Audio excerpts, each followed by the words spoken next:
Que le nom du Seigneur soit loué. Alléluia. Moi, je suis impatient de la suite, frère. Moi, je vous dis déjà comme ça. Voilà, moi, j'aime manger. Ah oui. Les anciens, il y a la matière. Donc, quand ils cuisent, ah oui, moi, je suis chaud. J'attends, je mange. Donc, frère Manassé, que Dieu te bénisse. Que le nom du Seigneur soit loué. Alors, on a déjà entendu beaucoup de bonnes nouvelles, de bonnes choses. Dans l'église aussi, du temps de nos pères, il y a des sœurs qui travaillaient dans l'ombre. Quand je dis dans l'ombre, il faut bien comprendre. Elles travaillaient en secret. Hein? Voilà, elles participaient, elles soutenaient aussi les frères. C'est biblique. Donc, sœurs, il ne faut pas vous sentir mal. Au contraire, que Dieu vous bénisse. Hein? Richement, puissamment. Vraiment, c'est dans l'Ancien Testament aussi, pour construire tout ce que le Seigneur avait demandé à Moïse. Les sœurs, elles étaient bien disposées. Elles apportaient les tissus, elles apportaient les pierres précieuses. Donc, que Dieu vous bénisse. Hein? Voilà. Un cœur irrépentant, c'est un cœur qui n'a ni honte ni regret quand il fait le mal. C'est-à-dire que la conscience du mal, il n'a pas. Vous suivez avec moi? Un cœur irrépentant. Et que Dieu nous garde de ça. Parce qu'il n'y a pas pire, frère. Il n'y a pas pire. Un cœur qui fait le mal, et il n'a pas conscience, c'est-à-dire qu'il est déconnecté. On lui montre le mal qu'il fait, il n'y a ni regret, ni honte. En fait, il n'y a rien. Que Dieu ait pitié de nous. Amen. Lisons dans Apocalypse au chapitre 2. C'est des choses que nous connaissons. Et hier, vraiment, l'exhortation d'hier m'a fait du bien. Vraiment, que le nom du Seigneur soit loué. Il y a tellement de choses qui sont petites, auxquelles parfois nous ne faisons pas attention. Mais pourtant, c'est ça. La bénédiction est dedans. Nous lisons Apocalypse chapitre 2, prenons à partir du verset 19. Je connais tes œuvres, ton amour, ta foi. C'est le message à l'église de Thyatire. Ton fidèle service, ta constance, tes dernières œuvres plus nombreuses que les premières. Mais ce que j'ai contre toi, c'est que tu laisses la femme Jézabel, qui se dit prophétesse, enseigner et séduire mes serviteurs. Vous pouvez vous asseoir. C'est terrible.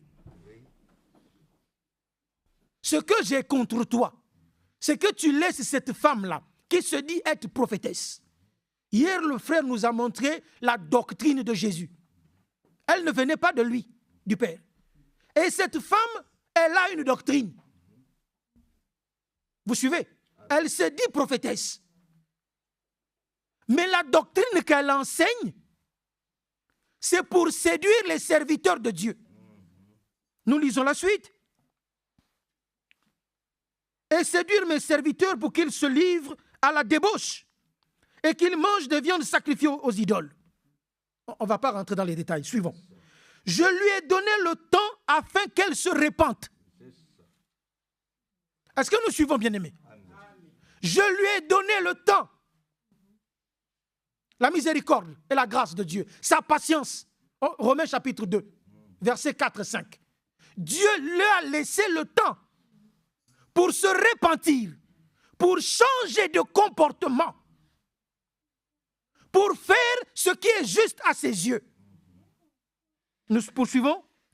Je lui ai laissé le temps afin qu'elle se repente et elle ne veut pas se repentir de sa débauche. Que Dieu ait pitié de nous. Voyez. Elle persévère dans le mal qu'elle fait. Vraiment que Dieu nous garde, frères et sœurs.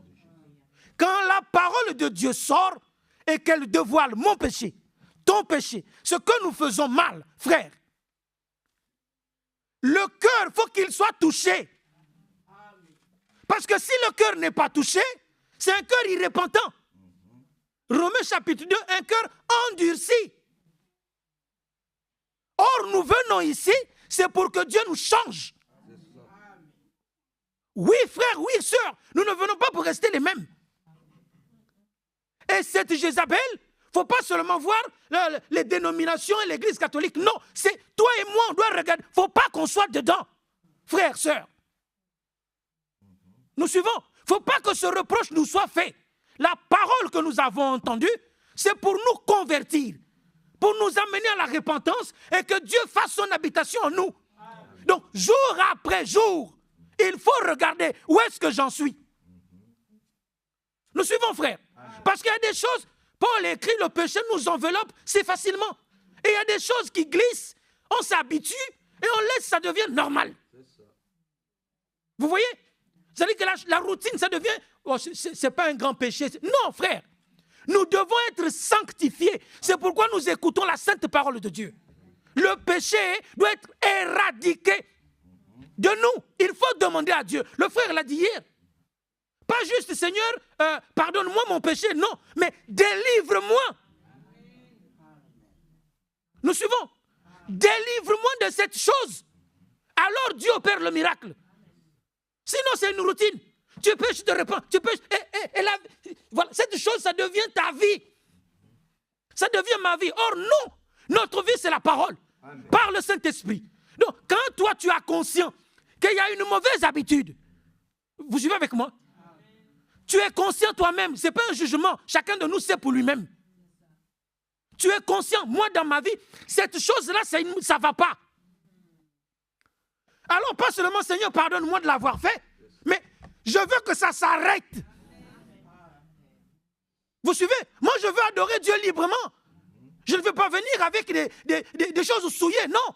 Moi, je veux être libéré de tout. Nous suivons, bien aimés. Lisons rapidement. C'est des choses que nous connaissons.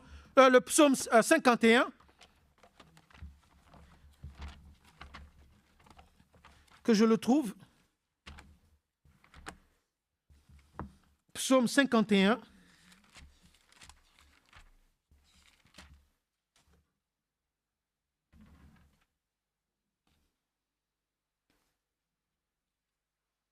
Prenons à partir du verset 7.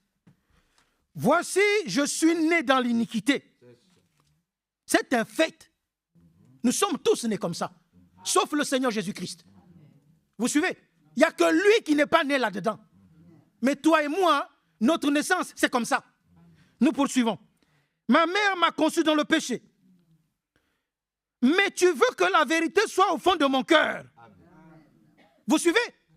Dieu veut que la vérité soit au fond de ton cœur et de mon cœur, bien que nous soyons nés. Oh, est-ce que nous suivons? Il ne regarde pas. Tu es né dans le péché, c'est un fait. Tu es conçu, mais malgré cela, moi Dieu, je veux que ma vérité soit trouvée au fond de ton cœur. Oh, continuons. Fais donc pénétrer la sagesse au-dedans de moi. Parce que je suis né dans une position qui ne me permet pas d'avoir ta vérité au fond de mon cœur. Mais toi, malgré cela, tu veux que ça soit en moi. Donc maintenant, je te demande, toi-même, fais rentrer cette chose en moi. Parce que je suis d'accord que ta vérité soit trouvée au fond de mon cœur. Que le nom du Seigneur soit loué. Purifie-moi avec l'hysope. Au temps de David, c'était l'hysope. Nous, aujourd'hui, nous avons mieux que l'hysope. Le sang de Jésus-Christ, la Bible nous dit, il nous purifie de tout péché. Là où c'était noir, il le rend plus blanc. Oh, que le nom du Seigneur soit loué. Est-ce que nous suivons? Et je serai pur. Lave-moi et je serai plus blanc que la neige. Annonce-moi l'allégresse et la joie. Et les eaux que tu as brisées se réjouiront. Détourne ton regard de mes péchés. Efface toutes mes iniquités. Ça, c'est un cœur repentant qui désire se mettre en ordre avec Dieu. Pas pour un frère, pas pour une sœur. Je reprends, ce n'est pas un jugement. C'est chacun vis-à-vis de son Dieu lui-même. Seigneur, délivre-moi de mes péchés. Délivre-moi de mes iniquités. Cette vie-là, moi, je n'en veux pas. Je n'en veux plus. Elle me fatigue. Est-ce que nous suivons? Tous ceux qui ont crié au Seigneur, c'est parce qu'ils étaient fatigués de la situation dans laquelle ils étaient. Tous. Que ce soit physiquement ou spirituellement. L'autre aveugle, il a crié tel point qu'on dit, mais tais-toi. Il était fatigué d'être aveugle. Vous suivez? Moi, je veux voir. Pourquoi les autres voient et pas moi? Jésus, fils de David. Mais tais-toi. Pitié de moi. Et Dieu lui a fait grâce. Si tu es fatigué de ton péché, si je suis fatigué de mon péché, on crie à Dieu, Dieu nous délivre. Amen. Au nom de Jésus-Christ. Ça, c'est la parole, frère. Il faut croire. La chose qui te tient captif, qui me tient captif, elle n'est pas plus puissante que le sang de Jésus-Christ. Oui, monsieur, oui, madame, il faut être d'accord. Il faut être d'accord pour être délivré. C'est parce que tu aimes la chose. C'est parce que j'aime la chose. Secrètement, frère, on n'est pas là pour se raconter des fables.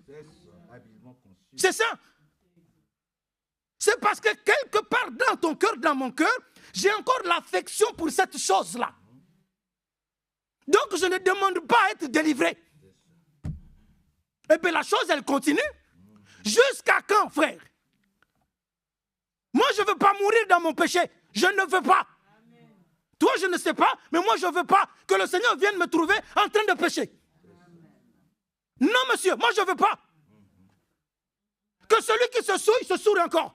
Que celui qui se sanctifie, ben qu'il continue. Moi, je vais être sanctifié. Donc, ces choses-là, Seigneur, délivre-moi. Toi et moi, on doit crier à Dieu, frère, sœur.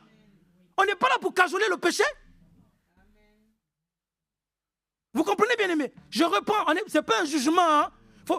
Comprenez la chose de la bonne manière. C'est que le péché doit être extirpé de nous pour que Dieu ait sa main totale sur nous, une main totale.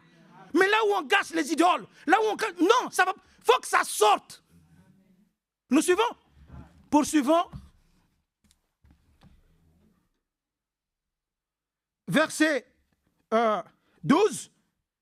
Ô Dieu, crée en moi un cœur pur, renouvelle en moi un esprit bien disposé. Qu'est-ce qu'on peut demander d'autre? C'est lui qui est saint, il veut que nous soyons saints. Vous suivez? Nous étions dans le péché, dans tout ça. Il n'a pas regardé à ça. Il nous a appelés malgré l'état dans lequel nous étions. Nous suivons, bien aimés. Et quand on vient à lui, moi je viens comme ça. Maintenant je suis dans cet état. Toi qui m'as appelé, fais toi-même ce que... le but pour lequel tu m'as appelé là, les commandements que tu m'as donnés, moi je suis incapable de les accomplir. Je suis incapable de le vivre. Mais tu veux que ce soit fait. Donc toi qui m'as appelé, rends-moi capable d'accomplir, de vivre ce pourquoi tu m'as appelé. Amen. Nous suivons, bien aimés. Ce n'est pas notre vie, c'est la vie de Dieu. Ce n'est pas notre parole, c'est la parole de Dieu. Mais il veut que sa divinité habite en toi et en moi. Donc il faut lui demander à lui, Seigneur, je suis incapable. Sincèrement, moi je n'y arrive pas. Nous suivons. Mon péché m'accable. Je tombe, je monte, je tombe. Je suis fatigué. Maintenant, viens me délivrer de cette chose. Que le nom du Seigneur soit loué. Rends-moi la joie de ton salut et qu'un esprit de bonne volonté me soutienne. Quand tout ça est fini, maintenant, je suis écouté David. J'enseignerai tes voies à ceux qui les transgressent. Et les pécheurs reviendront à toi. Une fois que tu auras fini l'œuvre en moi, maintenant, toi-même, tu vas me rendre capable de partager avec mes frères, avec mes sœurs, tes commandements, tes lois. Et ceux qui sont pécheurs, ils vont revenir. Que le nom du Seigneur soit loué. Levons, nous prions, par la grâce de Dieu.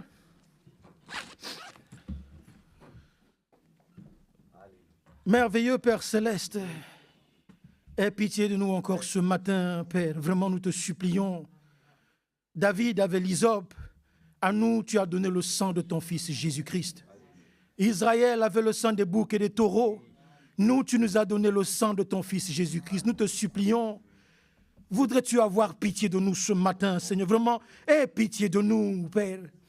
Nous implorons ta grâce pour nos vies, ta grâce pour nos manquements, pour nos faiblesses, et te supplions, viens faire un nouveau commencement avec chacun de nous. Nous n'avons pas honte de te le dire. Viens faire un nouveau commencement avec nous. Ce qui ne va pas, toi-même, mets la main là-dessus et accorde-nous l'humilité, Père, pour mettre la chose en ordre avec toi. Nous te supplions encore ce matin, alors que ton serviteur va se tenir ici. Oh, grand Dieu au ciel, que ton Saint-Esprit se saisisse de lui pleinement et que la parole qui sera lue, nous voulons la recevoir comme elle est véritablement la parole de Dieu et qu'elle fasse son œuvre à nous qui allons écouter ce matin, que ce soit dans la salle ou en ligne. Oh Père, nous nous ouvrons totalement à toi. Viens faire ton travail dans ton épouse. Viens faire ton travail dans ton église, dans nos vies, dans nos âmes, dans nos foyers. Viens tout déblayer. Nous te supplions, Père. Viens mettre de l'ordre encore. Nous en avons besoin. Que ton Saint-Nom soit loué. Qu'il soit magnifié et célébré. Au nom de Jésus-Christ, nous t'avons prié. Amen. L'ancien. Que Dieu te bénisse. Amen. Que le beau nom, le merveilleux nom, le glorieux nom de notre Seigneur soit loué, soit glorifié, exalté et célébré. Pour faire suite à ce que notre frère vient de nous dire qui est puissant et qui est merveilleux, je nous demande tous d'être très attentifs avec ce que nous allons lire aujourd'hui. Parce que je ne crois pas que cela vienne de moi, cela vient du Seigneur. Donc soyons vraiment très attentifs. Pour conclure avec ce que le frère vient de dire, prenons Proverbes au chapitre 28. Les livres de Proverbes au chapitre 28. Nous pouvons rester assis. Proverbes au chapitre 28. Le Seigneur nous dit quelque chose de très merveilleux là-bas et de puissant que nous devons tous accepter et surtout que nous devons tous croire par la grâce de Dieu. Il s'agit de la repentance du chrétien. C'est ce que nous allons voir. Parce que beaucoup pensent qu'un chrétien, il n'a plus à se repentir. Je suis chrétien, je suis disciple de Jésus, donc je n'ai pas besoin de me repentir. Puisque je suis passé par le baptême, j'ai mon assemblée locale, donc maintenant je peux vivre comme je veux, j'attends son retour. Non. Si c'était aussi simple que ça, c'est pas aussi simple que ça. Donc regardons déjà ce que le Seigneur dit après les deux passages que nous avons lus par la grâce de Dieu. Et que Dieu nous bénisse. Dans le Proverbe 28, nous pouvons commencer à partir du verset 13. Il est dit ici, « Rien ne réussit à celui qui cache ses fautes. » Rien. Tu ne peux pas réussir. C'est ce que nous avons dit hier. Le diable peut te flatter. Et là, nous pouvons entrer dans le psaume 73. Nous pouvons entrer dans le psaume 93. Où David voyait prospérer un peu, voyez, les hommes qui faisaient du mal. Les hommes qui n'avaient pas Dieu. Voilà. Il semble qu'ils ont tout. Ceux qui ont les hauts postes. Ceux qui ont les plus belles voitures. Ceux qui ont les plus belles maisons. Voyez. Mais ce que eux ils ont, ils sont en train de vivre leur paradis ici sur terre. Prenez l'exemple de l'homme riche. Vous avez vu comment est-ce qu'il a fini. Maintenant, prenez l'exemple de Lazare. Vous voyez la position. Maintenant, quelle est la position que vous et moi nous voulons?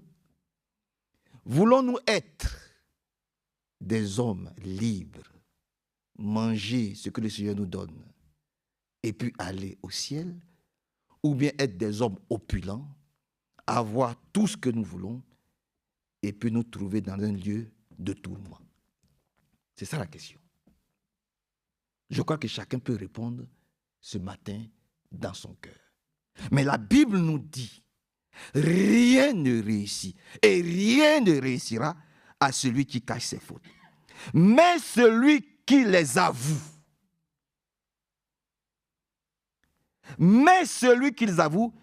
et y renonce est pardonné.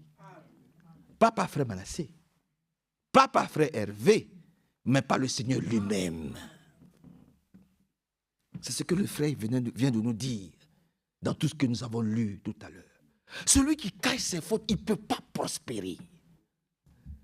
Il ne peut pas. Parce que Dieu voit tout. Dieu entend tout. Avant même que tu n'ouvres la bouche, avant même que tu aies réfléchi, Dieu sait déjà ce que tu sais, tu veux faire. Il sait. Et toi-même, au fond de toi, tu sais que ce que tu fais, c'est faux. C'est pour ça que dans les foyers, rien ne prospère. Rien n'avance. C'est parce qu'ils n'avouent pas leur faute. Au contraire, ils essaient d'arranger. J'ai fait ça parce que. J'ai fait ça parce que. Si je ne faisais ça pas parce que. Ils se mettent à la place de Dieu. C'est pour cela que rien n'avance. Rien ne réussit à celui qui cache ses fautes. Mais celui qui les avoue et y renonce est pardonné par le Seigneur. Maintenant vient la chose. Heureux l'homme qui vit dans la crainte de mal agir. Lis dans ta version. Ça, c'est important. Lis fort. Heureux l'homme qui est continuellement dans la crainte, mais celui qui endurcit son cœur tombe dans le malheur. Voilà. Celui qui endurcit son cœur, mais il tombe dans le malheur. Rien ne lui réussit. Il ne peut pas prospérer. Il ne peut pas. On dit, heureux l'homme qui vit dans la crainte de mal faire. Je crains que ce que je fais, les actes que je pose, les paroles que je dis, je crains que ça ne plaise pas à Dieu. Alors, je m'abstiens de les dire. Je m'abstiens d'agir. Parce qu'il y a un que je ne veux pas blesser, c'est le Seigneur. Maintenant, quand tu le fais et que la conséquence, c'est zéro, ne te plains pas, ne viens pas pleurer devant le Seigneur. Tout agissement, toute attitude doit être filtrée par le Saint-Esprit.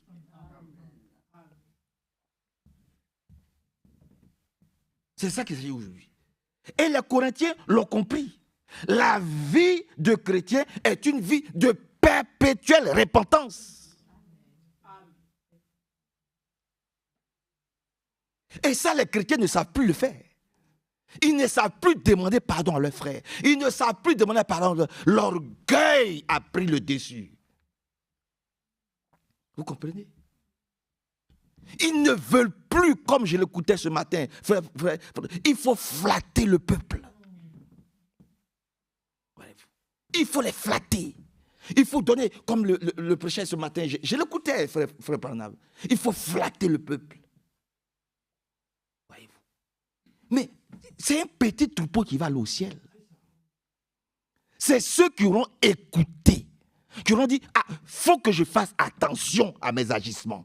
Faut que je fasse attention à mon comportement. C'est ceux-là qui vont être. Et les Corinthiens l'ont compris. Allons rapidement, si vous le permettez, dans 1 Corinthiens. Allons dans 1 Corinthiens. Soyons attentifs, frère. Soyons attentifs. 1 Corinthiens chapitre 7. Commençons même à partir du chapitre 5. Regardez l'immoralité, je dirais même les scandales qu'il y avait dans l'église. Voyez-vous. Que Dieu ait pitié de nous. Hein? Lisons cela dans 1 Corinthiens au chapitre 5 à partir du verset 1. Il dit, on entend dire partout qu'il y a de l'immoralité parmi vous. Une immoralité si grave que même les païens n'en s'en rendraient pas coupables. Quel est le type d'immoralité aujourd'hui qu'il y a au milieu de nous? Qu'on ne peut même pas citer chez les païens. Que les païens même s'abstiendraient de faire ou d'agir par crainte même de leur propre conscience. Parce qu'ils ne connaissent pas Dieu. Parce qu'il dit, c'est tellement grave. Vous comprenez? C'est tellement grave que même les païens ne peuvent pas faire cela. Mais dans l'église, ce sont des choses que nous voyons. Sous prétexte que, voyez-vous, notre Dieu, c'est un Dieu faible. Non, notre Dieu n'est pas un Dieu faible. C'est le grand Dieu tout-puissant. Et c'est lui que nous devons respecter avant les hommes. Il dit, on entend dire partout qu'il y a de l'immoralité parmi vous. Une immoralité si grave que même les païens ne s'en rendraient pas coupables. On raconte en effet que l'un d'entre vous vit avec la femme de son père. Et vous faites encore, vous jouez encore les prétentieux. Vous vous prenez pour qui? Vous voyez? Le péché est tapis au milieu de nous. Et nous n'en prenons pas conscience. Ici, c'était quelqu'un qui avait pris la femme de son père. Mais au milieu de nous, c'est quoi? Là où nous sommes, quel est le péché qui nous lie encore au monde et au diable? Il faut que cette chaîne soit brisée au nom de Jésus. Alléluia. Voyez-vous. Donc, on ne peut pas jouer aux prétentieux. Parce que, par exemple, si tu vis avec une femme du monde, tu la caches. Ou si tu vis avec un homme du monde, tu le caches. Ou si tu as une concubine, ou tu trompes ta femme et tu le caches, il y a un problème. Ne viens pas jouer les chrétiens ou les chrétiennes au milieu de nous. Il y a quelque chose qui ne va pas. Parce que, frère, je vous le dis, il y a des situations que nous ne pouvons plus accepter dans l'église. Et ça, nous vous le disons. Même les petites choses, nous ne l'accepterons plus dans l'église. Si nous devons rester deux, nous allons rester deux. Mais nous voulons un peuple sanctifié. Un peuple purifié. Par l'eau de la parole. Voyez-vous? Donc, que chacun s'examine lui-même. Que chacun entre au-dedans de lui, lui-même. Et que nous tous, nous puissions dire, Seigneur, voici mon péché, voici mes faiblesses, voici mes manquements. Seigneur, je me décharge sur toi de tous mes soucis. C'est toi qui l'as dit. Parce que je veux me préparer pour aller au ciel. Viens me guérir, viens me libérer, viens me purifier, viens me sanctifier, viens me vivifier. Je ne veux plus vivre dans le mensonge. Sors-moi de l'obscurité. Je ne veux plus fabriquer de faux papiers pour obtenir des résultats. Amen. Mais ces résultats-là, ça va m'amener où? Que Dieu nous bénisse. Donc, quand Paul a dit cela, ils ont été vivement attristés. Allons dans 2 Corinthiens, vous allez voir leur réaction. Allons dans 2 Corinthiens. Paul a dénoncé leur péché. Parce qu'aujourd'hui, quand tu mets à nu les choses, on dit il est rude, il est dur, il est excité. C'est comme ça qu'on traitait le frère Branham. Et moi, je dis, nous sommes les enfants du frère Branham. Quand tu viens à l'église, c'est pour changer de comportement. Voilà. Tu ne peux pas rentrer païen et puis ressortir païen. C'est pour changer de comportement. Ça veut dire, Seigneur, taille-moi. Moi, je suis l'argile. Toi, tu es le potier. Taille-moi. Façonne-moi. Parce que je veux vivre éternellement avec toi. Ce n'est pas un club d'amis. C'est un lieu où on vient se préparer pour aller au ciel. Que Dieu nous aide. Hein? Et que son beau nom soit loué. Donc, quand Paul a dénoncé leurs agissements, leurs attitudes et leurs comportements qui n'honoraient pas Dieu, ils ne se sont pas fâchés. Et regardons comment ça s'est passé. Allons dans 2 Corinthiens, si vous le permettez, dans 2 Corinthiens chapitre 7, 2 Corinthiens chapitre 7, dans 2 Corinthiens chapitre 7, on peut voir à partir du verset 5, pour aller rapidement, 2 Corinthiens 7, 5. En fait, même à notre arrivée en Macédoine, nous n'avons connu aucun répit. Nous avons rencontré toutes sortes de difficultés. Nous aussi, nous rencontrons beaucoup de difficultés. Vous comprenez? Nous aussi. Je suis dans 2 Corinthiens 7. Je suis dans 2 Corinthiens, chapitre 7, et je suis en train de lire le verset 5.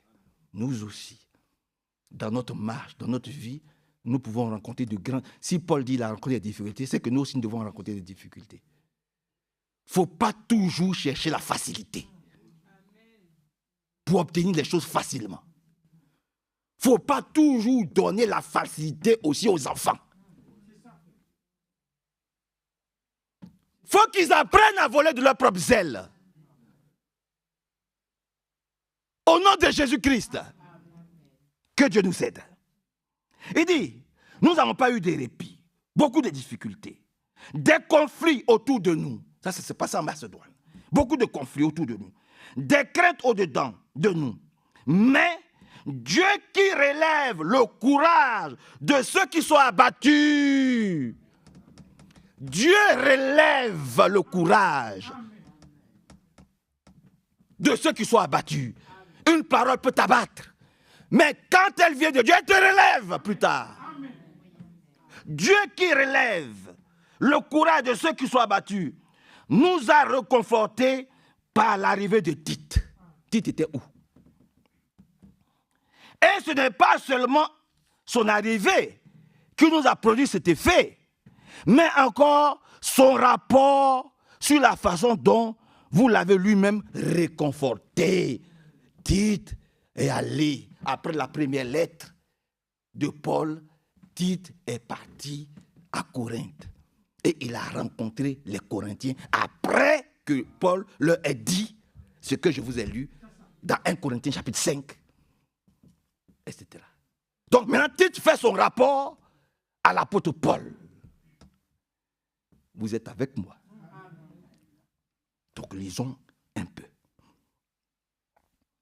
Encore son rapport, donc vous voyez, a produit en effet, mais encore son rapport sur la façon dont vous l'avez lui-même réconforté. Il nous a parlé de votre désir de me revoir, de votre tristesse, de votre zèle à me défendre.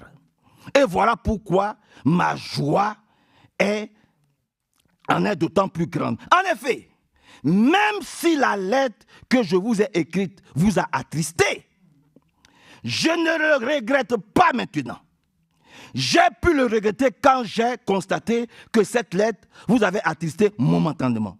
Mais maintenant, je me réjouis non pas de vous avoir attristé, mais de ce que votre tristesse vous a fait changer de comportement. La prédication d'hier, c'est pour que nous puissions changer de comportement. Ce n'est pas pour nous attrister. Paul dit, je vous ai écrit parce qu'il y avait le péché tapé au milieu de vous.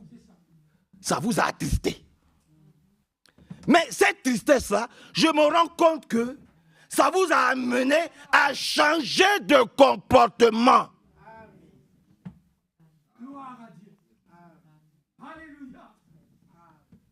C'est pour cela que la prédication vient. Répondons-nous, changeons de comportement comme les Corinthes. Parce qu'au milieu d'eux, il y avait du désordre. Il dit, quand vous venez prendre la Sainte Seine, il y en a qui sont ivres. Il y en a de l'autre côté qui sont en train de manger, pendant que d'autres n'ont rien à manger. Pour cela, je ne vous loue pas. À telle enseigne qu'au milieu de vous, il y a même un qui a osé prendre la femme de son père. Ils ont dit, oui, sa lettre nous attriste. Sa lettre nous secoue. Mais ce qu'il dit, c'est la vérité. C'est ça qui est important. C'est ça qui est important. Ce qu'il dit là, c'est la vérité. Qu'est-ce que nous devons faire? Il faut qu'on change de comportement. Et que de tels agissements dans l'église puissent être ôtés. Et lorsque Paul envoie Tite à Corinthe, Tite vient faire son rapport à Paul. Il dit, mais c'est vrai que ta lettre les a attristés. Mais ça leur a permis, cette tristesse-là, leur a permis de changer de comportement. Vous comprenez? Cela doit être notre cas aussi. Vous me suivez, non? Ils se sont repentis. Ils ont reconnu qu'ils font mal dans leur maison. Ils font mal dans leur église.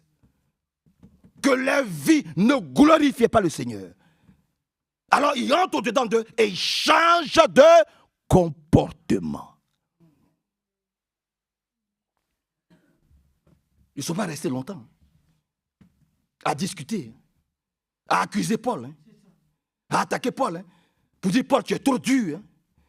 Quand tu viens, chaque fois que tu viens à la chair, tu nous attristes. Ce n'est pas ça. Que le Seigneur vraiment ajoute sa bénédiction puissamment à sa parole. Descendons un peu. Il dit, verset 10, car la tristesse conforme au plan de Dieu produit un changement de comportement. La tristesse, là, c'est le plan de Dieu. Que pour un moment, tu sois triste parce que toi-même, tu vois que ton comportement, tes agissements, tes attitudes ne sont pas conformes au plan de Dieu. Alors Dieu amène une prédication pour briser cette chaîne-là. Et quand cette chaîne est brisée, cette chaîne t'attriste. Pas pour que tu restes triste et que tu maudisses le prédicateur, mais au contraire, que ce brisement, cette tristesse-là t'amène à changer de comportement.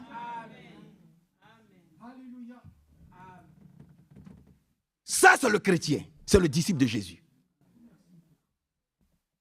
L'autre, il dit, je m'en fous, comme le frère l'a dit. Je m'en fous. Ferme la scie, parle comme tu veux, dis ce que tu veux. Mais écoutez, s'il y a une pierre à la place de la chair, de ton cœur, si c'est un caillou, tout ce que je dis là, ça va t'énerver ce matin. Tu ne vas pas te sentir concerné. Parce que tu sois là, ou que tu sois chez toi à la maison, c'est pareil. Parce qu'il y a un caillou ici. Un caillou, ce n'est pas une sémence. Prenez un caillou, mettez-le en terre, mettez de l'engrais, arrosez-le chaque matin. Il ne va pas produire une sémence. Rien ne va grandir, rien ne va pousser. Rien. Pourquoi? Parce que c'est un caillou. C'est pour ça ailleurs il a dit, Seigneur, change nos cœurs de pierre en cœur de chair. Pour que lorsque ta parole vient, même si elle doit nous attrister, mais qu'elle nous amène à changer de comportement parce que nous sommes dans le plan de Dieu. Comme les Corinthiens, nous sommes dans le plan de Dieu. Cette tristesse-là, c'était le plan de Dieu. Paul a bien fait de les secouer bien. Et frère Franck pouvait dire, oh, l'apôtre Paul est bien rude. Alléluia. Mais frère Franck aussi, il est bien rude. Parce qu'il pouvait dire, je ne sais pas sourire. Alléluia. Que Dieu nous bénisse. Lisons un peu encore par la grâce de Dieu. Car la tristesse conforme au plan de Dieu produit un changement de comportement qui conduit où? Qui conduit au salut. Cette tristesse-là, c'est le plan de Dieu qui t'amène à te remettre en cause. Alléluia. Et c'est à salut que Dieu le permet. Alléluia. Sans qu'on ait à le regretter. Mais la tristesse causée par les soucis du monde. Ah ah. Mais la tristesse causée par les soucis du monde produit quoi? Mais produit la mort. Tu te soucies tellement des choses de la terre. Tu te soucies tellement de voir comment la CAF va se passer, comment ceci va se passer, comment le loyer va se passer, à la fin du mois, le travail, et ceci. C'est toi qu'on voit tout le temps à la CAF, c'est toi qu'on voit tout le temps à l'URSSAF, c'est à gauche, à droite, les problèmes de la terre. Oh oui, oui, oui, oui. Qui je vais marier? Qui je ne vais pas marier?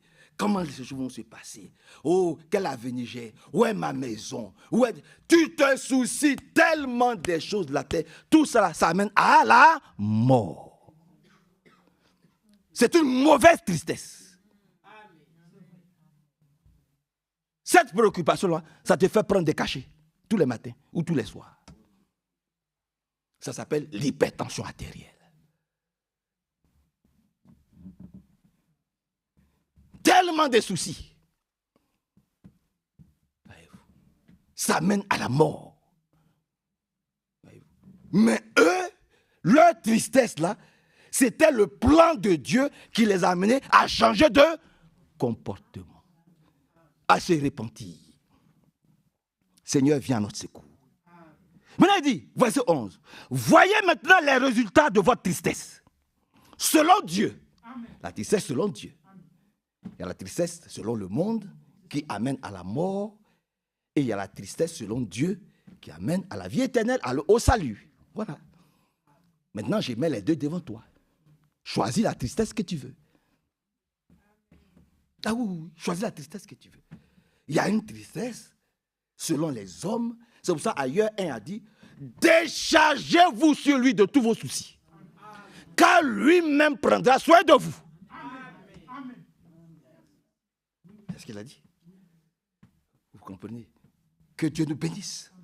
Maintenant, verset 11, il dit, voyez maintenant les résultats de votre tristesse selon Dieu. Quelle bonne volonté de votre part. Quel empressement à présenter votre défense. Quelle indignation, quelle crainte, quel désir de me revoir, quel zèle, quelle ardeur, oh, à punir le mal. Il faut que nous puissions punir le mal. Je n'ai pas entendu votre avis. Amen. Le mensonge, tu m'as fait souffrir. Maintenant, c'est toi qui dois souffrir. Chaque fois qu'il va y avoir une situation, même quand elle est cruciale, je refuse de mentir. Pour que le mensonge soit châtié. Amen. Amen. Amen. Alléluia. Voyez-vous, c'est important que Dieu nous aide. Voyez-vous, vous avez prouvé de toutes les manières que vous étiez innocents dans cette affaire. Mais ils sont innocents. Nous sommes innocents contre le mensonge. Nous sommes innocents contre la maladie. Personne ne souhaite être malade. Nous sommes innocents. Que le Seigneur nous bénisse. Oui, comme je dis, il y a des situations que nous ne pouvons plus tolérer dans l'Église et nous ne les tolérons plus. Nous ne voulons pas de souillure dans l'Église. Nous ne voulons pas d'impureté dans l'Église. Parce que tant qu'Akan et sa famille étaient dans l'Église, mais il y avait la défaite dans le camp. Il y avait la défaite dans le camp. Quelques individus pouvaient battre tout Israël. Parce que les interdits, il y avait un feu étranger dans la maison d'Akan. Il fallait que l'ordre soit établi. Pour que Dieu renoue avec leur salut et leur victoire. Que le Seigneur nous aide, frères. Et que son bon nom soit glorifié, exalté et célébré. Allons voir un aussi qui s'est repenti, c'est dans 2 Chroniques. Dans 2 Chroniques. Dans 2 Chroniques. Dans 2 Chroniques 33. Vous connaissez cette histoire, 2 Chroniques 33.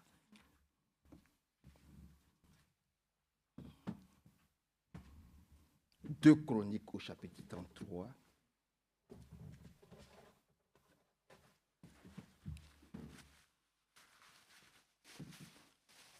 Deux Chroniques au chapitre 33. On peut commencer à lire pour aller vite au verset 10. Le Seigneur s'adressa au roi Manassé et à son peuple, mais personne n'y prêta attention. Frères, sœurs, prêtons attention quand Dieu nous parle. Prêtons attention quand Dieu parle. Parce qu'ici, Manassé a mené une mauvaise vie. Manassé avait des mauvaises actions. Dieu leur a parlé, mais ils n'ont pas prêté attention. Vous comprenez? Lisons un peu la suite si vous le voulez.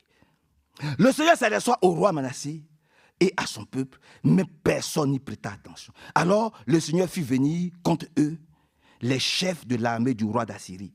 Ils s'emparèrent de Manassé, lui plantèrent des crochets dans la mâchoire, l'enchaînèrent solidement et l'amenèrent à Babylone. Maintenant, viens. Du fond de sa détresse, Manassé implora le Seigneur son Dieu. Il reconnut toutes ses fautes devant le Dieu de ses ancêtres et il le supplia d'avoir pitié. Dieu se laissa fléchir. Alléluia. Alléluia. Alléluia. C'était un mauvais roi. Il y avait beaucoup d'idoles. La direction de l'église était conduite comme un bar dancing. Nous ne sommes pas dans un club d'amis. Nous sommes à la fin de la fin. L'ordre doit être démise dans l'assemblée des saints. Amen. Voyez-vous. Et il faut que nous commencions nous-mêmes, par la grâce de Dieu, sous l'écoute de sa parole, à dire Seigneur, sanctifie-moi, lave-moi, purifie-moi, fasse que je prête attention à ce que tu me dis dans ces temps de la fin. Parce qu'un jour, la trompette là, la prédication là, c'est ça qu'on appelle la trompette là. Un jour, la Bible dit, au dernier son de la trompette. Au dernier son de la trompette. Les vieilles sages là, il fallait qu'elles rentrent. Il faut que nous soyons comptés parmi les vieilles sages. Celles qui ont prêté attention à la parole de Dieu. Que Dieu nous bénisse. On dit, par la grâce de Dieu, permettez que je lise un peu. Donc, dans sa folie, parce que c'est bien beau d'être à la tête. Dans sa folie, il a laissé faire les choses et le désordre s'est installé dans le royaume de Dieu. Vous comprenez? Chacun pouvait faire ce qu'il veut, dire ce qu'il veut. Il y avait c'est-à-dire le désordre. Dieu les prévenait, mais ils n'écoutaient pas. À tel enseigne que celui-même qui était à la tête, le roi Manassé, a été saisi, jeté, lié et jeté. Maintenant, au fond de sa prison là-bas, du fond de sa détresse, Manassé implora le Seigneur, son Dieu. C'est ce que nous devons tous faire. Lorsque tu sais que tu es dans une grande détresse, si ce n'est pas toi, c'est ton fils. Si ce n'est pas ton fils, c'est ta fille. C'est ta famille, c'est ta descendance. Ah oui, c'est ta fille, c'est ton fils. Quand tu vois que tu es au soir de ta vie et que tu vois qu'il y a encore du désordre dans ta famille, toi qui as cru Dieu, toi qui prétends que Dieu te connaît, que tu connais Dieu, tu ne peux pas dire, oh moi je m'en vais tranquille. Non. Mais est ce que Dieu t'a confié?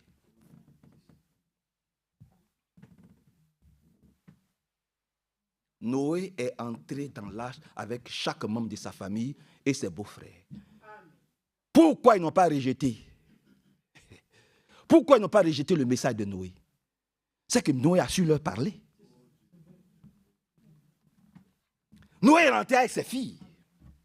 Ils étaient 8. Il est rentré là-bas avec eux. Que Dieu nous bénisse.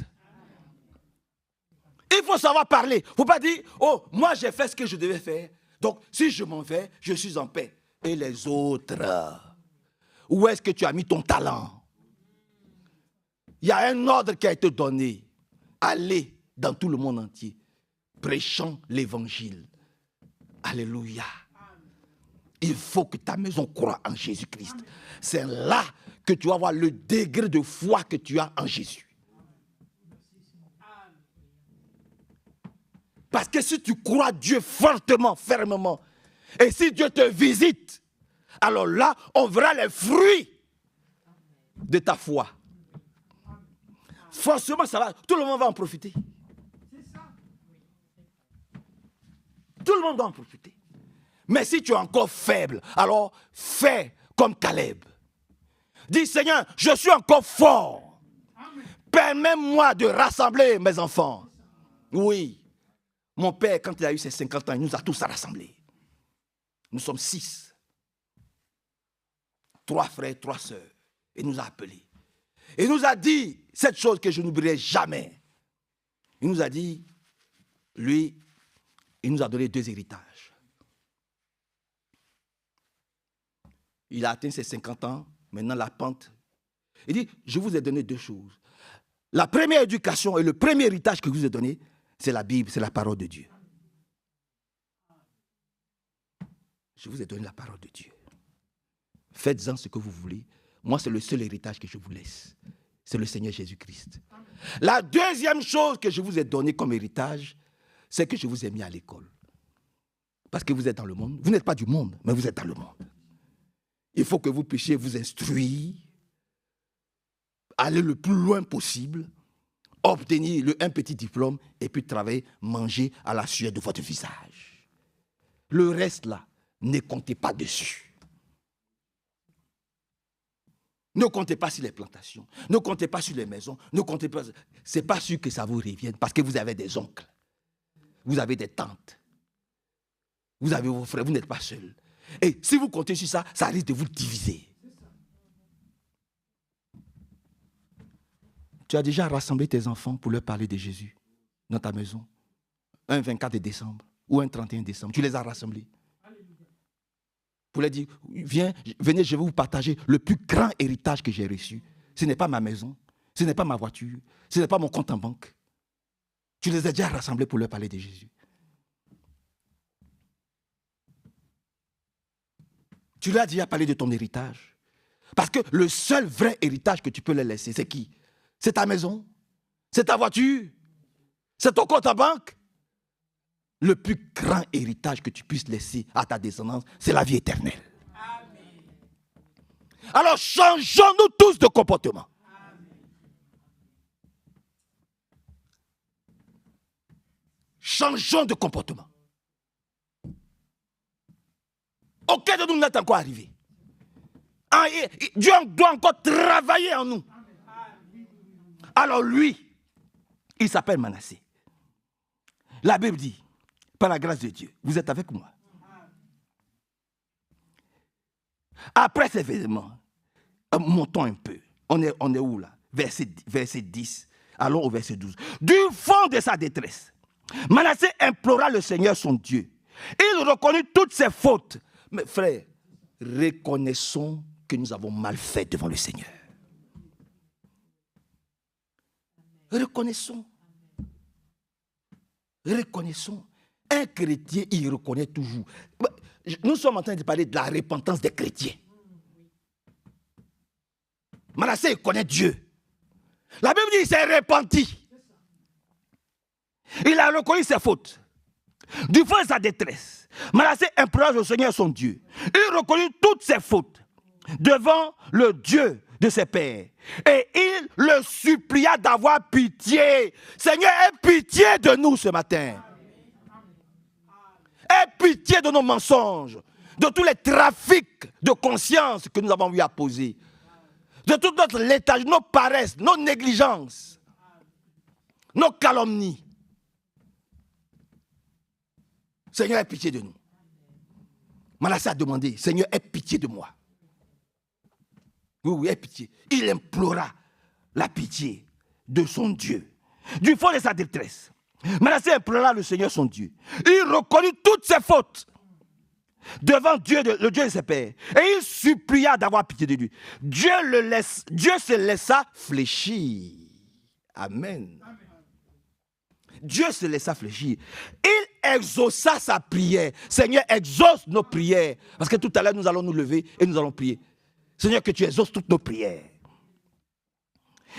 Dieu le ramena à Jérusalem et le rétablit dans sa royauté. C'est ce que nous voulons. Lorsque tu te répands, lorsque tu reconnais toutes tes fautes, lorsque tu supplies le Seigneur pour dire, Seigneur, je reconnais que j'ai mal fait dans ma famille. J'ai raté l'éducation. J'ai raté ma propre vie. Il y a des choses que moi-même dans ma propre vie, j'ai raté. Seigneur, je n'ai pas encore fait l'expérience du baptême du Saint-Esprit. Parce qu'il y a des blocages. Il y a certaines situations dans lesquelles moi-même je me suis embourbé. N'accusez pas vos enfants. C'est vous. C'est nous. C'est nous. Amen. C'est nous. Que Dieu nous aide, frère. Je me suis embourbé dans certaines situations. J'ai trompé ma femme. J'ai trompé mon mari. Je vis dans le mensonge. Je vis dans la duplicité. Je vis dans l'adultère. Je vis dans l'impudicité. Je vis dans la masturbation. Seigneur, délivre-moi. Il faut crier à lui. Amen.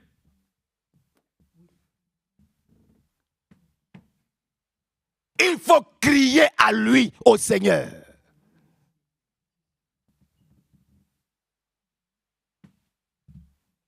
Vous pensez qu'on va s'éteindre? Le temps de s'éteindre est terminé. Je m'adresse au mauvais esprit. Ah, c'est fort, hein? Supporter. Ah, supporter, hein? Il faut que tous ces esprits-là soient espiés, soient nettoyés. Que nos âmes soient désintoxiquées. Au nom du Seigneur Jésus-Christ. Et que Dieu ait pitié de nous. Qu'il nous pardonne toutes nos fautes. Alléluia. Et il le supplia d'avoir pitié de lui. Dieu se laissa fléchir. Il exauça sa prière. Le ramena. C'est-à-dire, Dieu l'a rétabli. Tout ce qu'il avait perdu, Dieu l'a rétabli. C'est pas ce que nous voulons.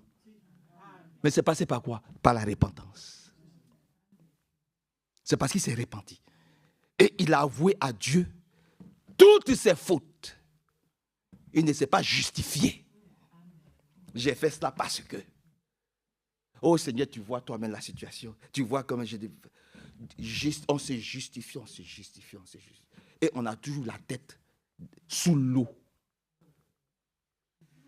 Mais comment Dieu peut t'aider dans cette situation-là? Comment? Seigneur, viens encore à notre secours ce matin. Répentons-nous et changeons de comportement au nom du Seigneur Jésus-Christ. Avançons dans Ésaïe. Retenez tous ces versets bibliques, je vous en prie. C'est le Seigneur qui me demande de les lire. Et je les lis poussé par le Saint-Esprit. J'ai laissé ma Bible ici. Parce que je sais que si je prends ma Bible, d'autres versets bibliques vont venir encore. Donc j'ai mis la Bible de côté. J'ai dit, je vais laisser ici. Pour que ce soit le Seigneur lui-même qui m'inspire. Que Dieu nous bénisse. Alléluia. Ésaïe 38. Allons dans le livre d'Ésaïe au chapitre 38. Il a dit aussi quelque chose de très puissant et très merveilleux. Ésaïe au chapitre 36, par la grâce de Dieu. Allons 36, c'est mieux. Là encore, c'est encore puissant. Ésaïe 38, il a dit ici. Regardez, vous connaissez cela.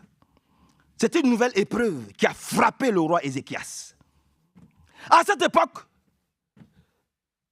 à partir du premier verset, à cette époque, le roi Ézéchias fut atteint d'une maladie mortelle. Le salaire du péché, c'est quoi? C'est la mort. Si tu persistes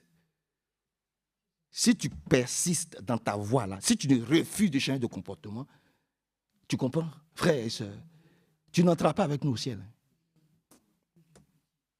Tu n'entreras pas avec nous au ciel.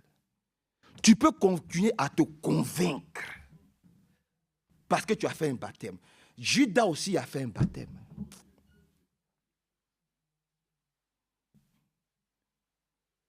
Et je peux continuer aussi à citer beaucoup, depuis l'Ancien Testament aussi, qui sont passés là-bas.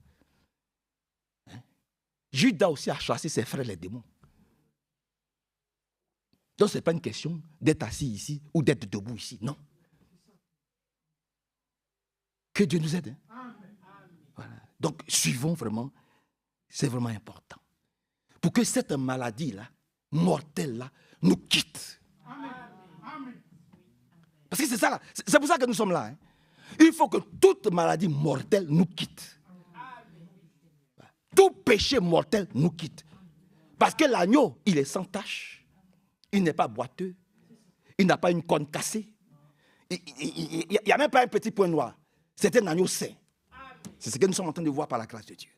Donc, il dit, à cette époque, le roi Ézéchias fut atteint d'une maladie mortelle.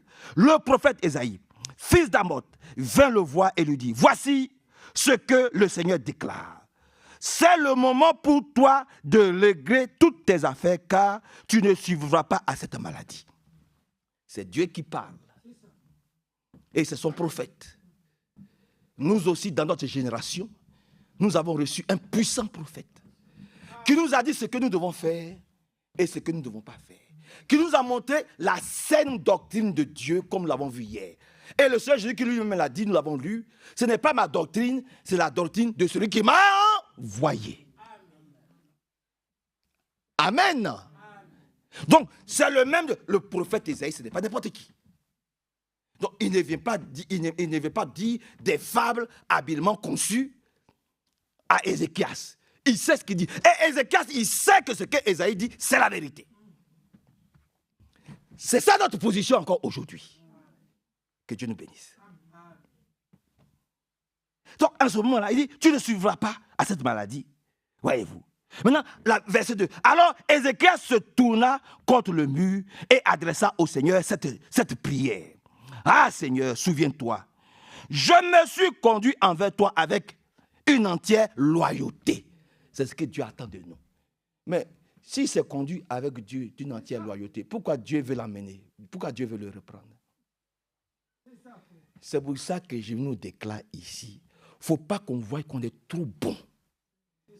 Qu'on est trop juste.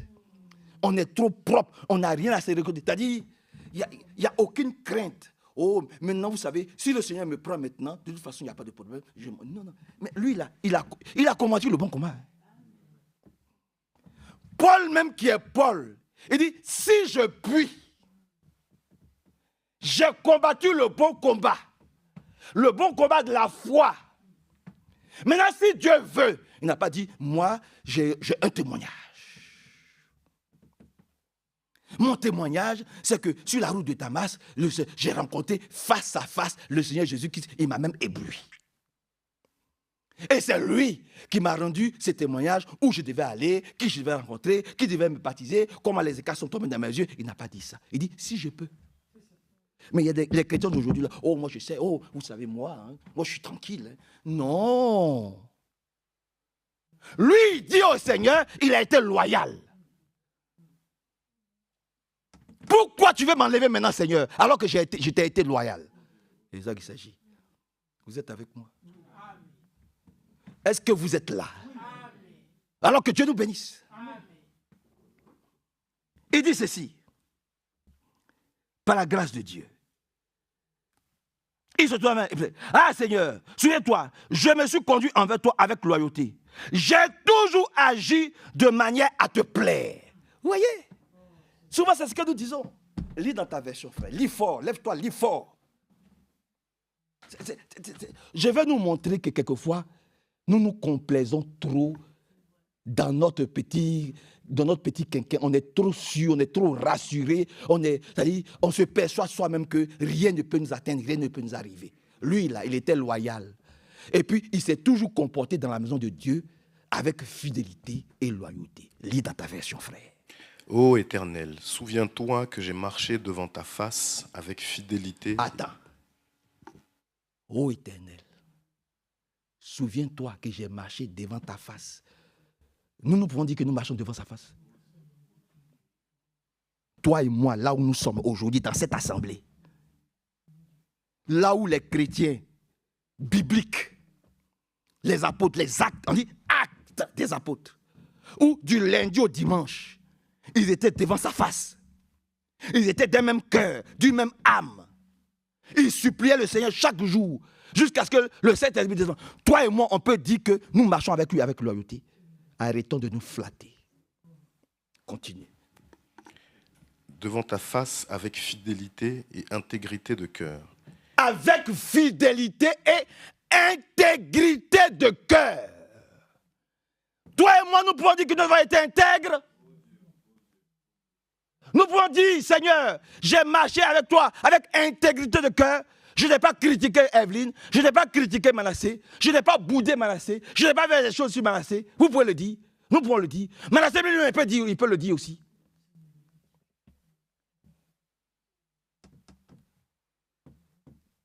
Mais lui, il le dit. Il ne le dit pas au prophète. Parce que le prophète a déjà fini son travail. Il est en train de s'adresser à Dieu, c'est sa prière. Il dit, moi, devant ta face, j'ai été intègre. Toi et moi, on peut le dire. On peut le dire, frère. Oh, arrêtons de jouer avec Dieu. Changeons de comportement. Continue, frère. Ô Éternel, souviens-toi que j'ai marché devant ta face avec fidélité et intégrité de cœur, et que j'ai fait ce qui est bien à tes yeux. Attends.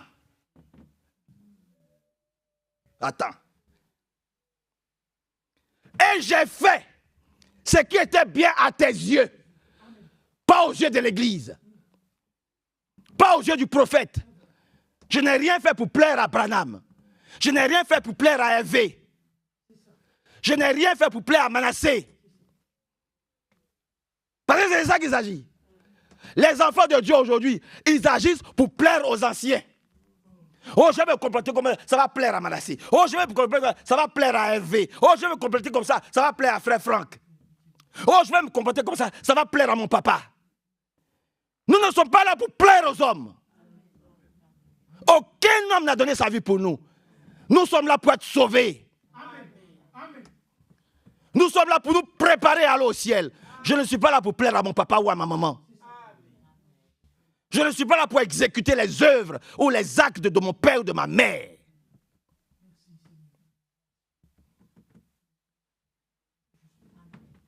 Amen. Continue, frère. Et Ézéchias répandit d'abondantes larmes. Attends.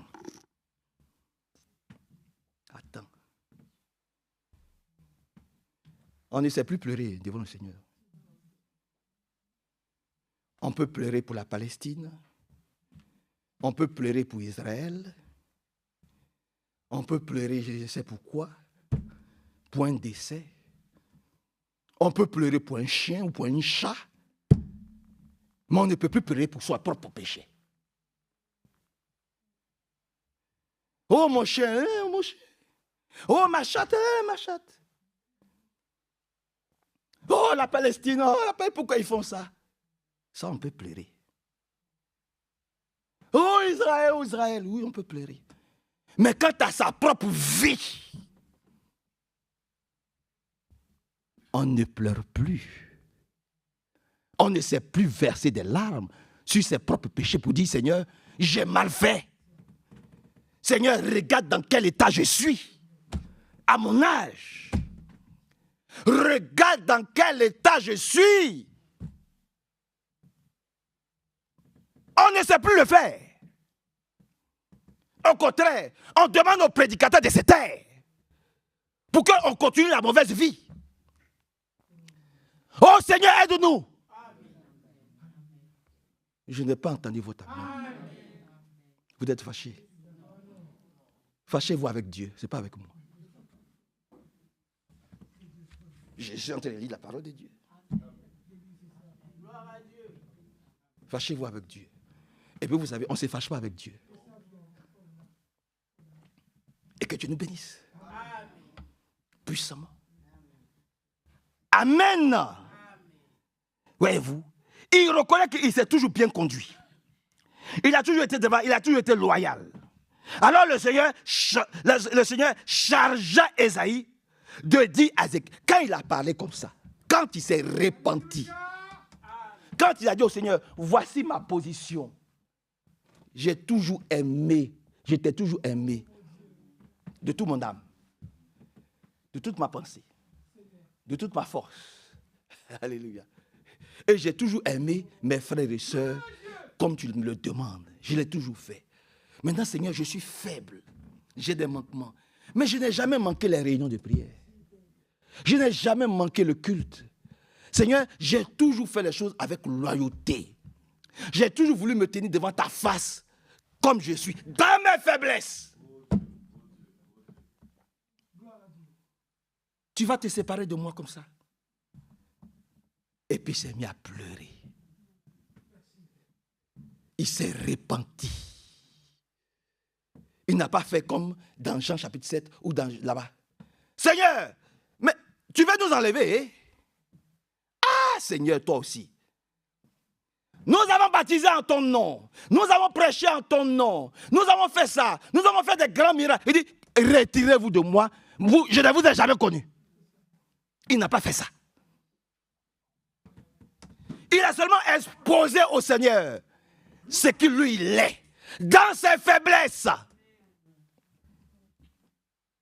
Seigneur, malgré ce que tu peux me reprocher, malgré cette maladie que tu as collée à ma peau, voilà mon état. Voilà comment je te considère. Et voici ce que j'attends de toi. Quand il a fini, Dieu a encore parlé au prophète Élie. Regardez ce que le prophète va revenir vous dire. Puis la parole de l'Éternel fut adressée à Ésaïe en ces mots. Attends. N'est-ce pas le même Ésaïe qui est venu parler à Ézéchias? Eh bien, c'est le même encore Ésaïe à qui Dieu parle. À peine sorti et à peine avoir fait son travail. Vas-y. Va et dis à Ézéchias, ainsi parle l'Éternel, le Dieu de David, ton père. J'ai entendu ta prière, j'ai vu tes larmes. Voici, j'ajouterai à tes jours 15 années. Je te délivrerai, toi et cette ville, de la main du roi d'Assyrie, et je protégerai cette ville. Amen. Amen. Je reprends. Alors le Seigneur chargea Ésaïe de dire à Ézéchias, voici ce que déclare le Seigneur, pas le prophète, le Seigneur, le Dieu de tes pères, David. J'ai entendu ta prière et j'ai vu tes larmes. Eh bien, je vais prolonger ta vie de 15 ans. Je vous arracherai, toi et Jérusalem, des griffes du roi d'Assyrie et je protégerai la ville. Amen. Je vais vous délivrer. Parce que tu as accepté de te repentir avec larmes. Tu as décidé de changer de comportement. Alors ce n'est pas seulement toi qui es assis ici, mais c'est toute ta fratrie. Et après ta fratrie, c'est toute ton église. Et chaque membre de tes frères de l'église, je vais les délivrer, je vais les guérir. Ce n'est pas seulement toi, parce que tu as accepté de te repentir. C'est ça qu'il s'agit. Vous pensez que les choses sont faites avec la force. Vous pensez qu'on arrache les choses dans la... Dieu est un Dieu sage. Tu te répands, il te bénit. Tu lui demandes la chose avec sagesse, il t'écoute. Mais quand tu fais la chose avec arrogance, il te met de côté. Et il avance. Que son nom soit loué. Allons dans les livres d'Ézéchiel. Vous voulez que je lise un peu? Il n'est pas tard. Donnez-moi quelques minutes. Allons dans les livres d'Ézéchiel. Prenons Ézéchiel au chapitre 14. Que le Seigneur nous aide à ne pas nous assoupir. Ézéchiel 14.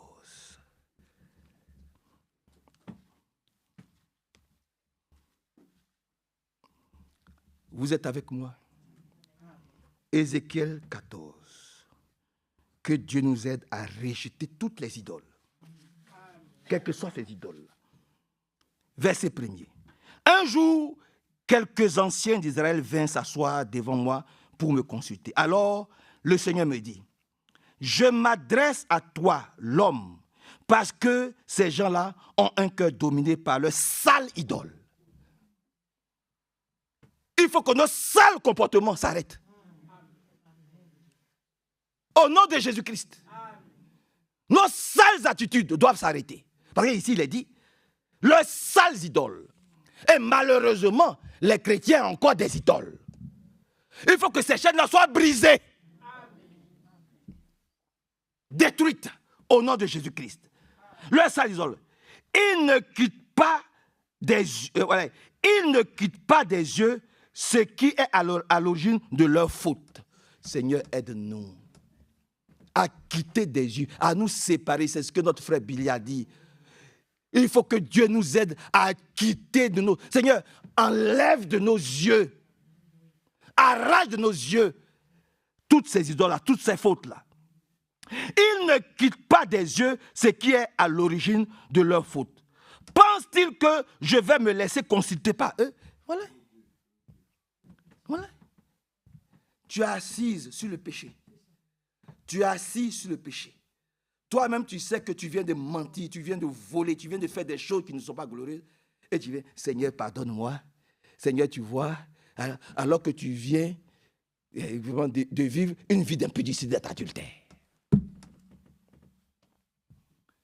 Mais soyons sérieux. Soyons sérieux. Et tu viens, oh, Dieu d'amour, viens me secourir. Mais ça ne marche pas comme ça. Ça ne peut pas marcher comme ça.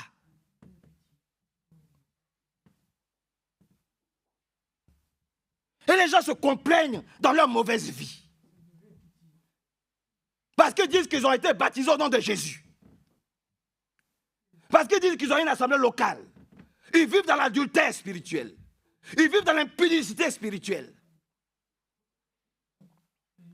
Et ils se complaisent dans leur vie. Ça ne peut pas continuer comme ça, frère.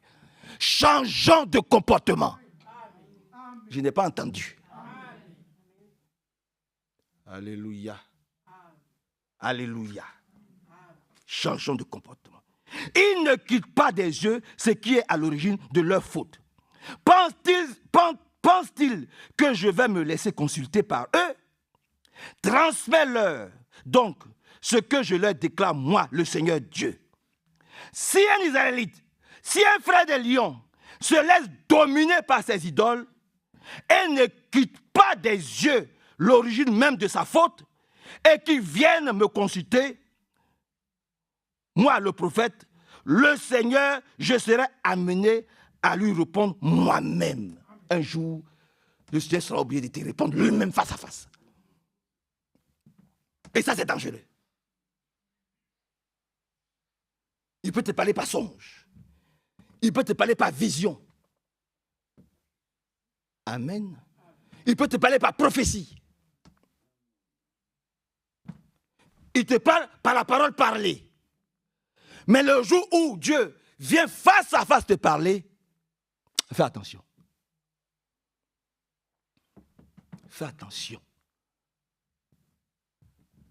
Ah, ce jour-là, fais attention. Que le Seigneur nous bénisse et que son beau nom soit loué, glorifié et très élevé. Maintenant vient la chose. Regardez ce qu'il dit ici, à partir du verset 5. Et ça, retenons ça puissamment, au nom de Jésus-Christ. Ma réponse bouleversa les Israélites qui m'ont abandonné par amour pour leur sale idole.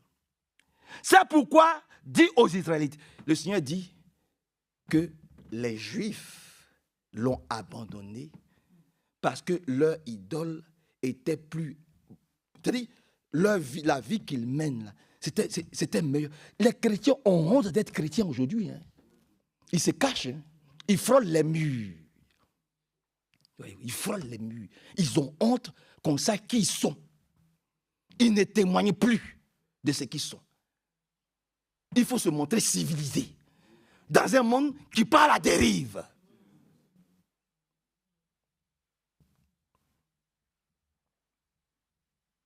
C'est pourquoi dit aux frères de Lion, le Seigneur Dieu vous le demande, changez d'attitude, abandonnez vos idoles et renoncez à toutes les pratiques, à toutes vos pratiques abominables.